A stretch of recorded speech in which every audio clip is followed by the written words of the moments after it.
Αγαπητοί φίλοι του παραολυμπιακού κινήματος, σας καλωσορίζουμε όλους στην εκδήλωση βράβευσης της Ελληνικής Παραολυμπιακής Επιτροπής και της Εθνικής Αθλητικής Ομοσπονδίας Ατόμων με Αναπηρίες. Την κυρία Μαριάννα Βαρδινογιάννη, πρέσβη καλής θελήσεως της UNESCO και πρόεδρο του Συλλόγου Φίλων Παιδιών με Καρκίνο η Ελπίδα.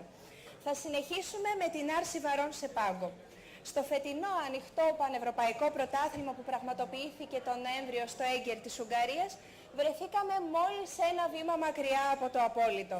Συμμετείχαμε με 7 αθλητές και οι 6 κατάφεραν να ανέβουν στο βάθρο της διοργάνωσης. Ένας πραγματικός τρίαμβος πέρα από κάθε προσδοκία.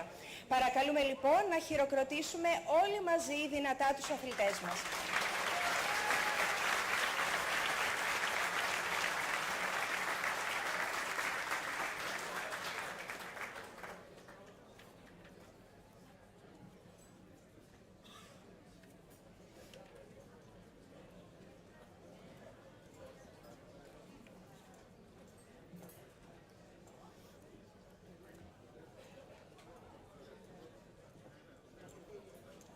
Κυρία Βαρδινογιάννη, παρακαλούμε για τις πρώτες απονομές στα χρυσά μας μετάλλια τον Δημήτρη Μπακοχρήστο, ο οποίος κατέκτησε την πρώτη θέση και κατέρριψε το πανευρωπαϊκό ρεκόρ στην κατηγορία των 54 κιλών ανδρών.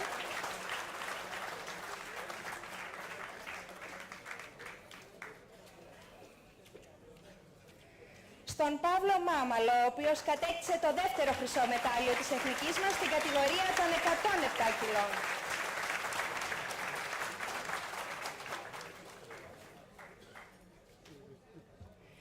Το ασημένιο μετάλλιο ήρθε από τον Πασχάλη Κολουμόγλου στην κατηγορία των 59 κιλών.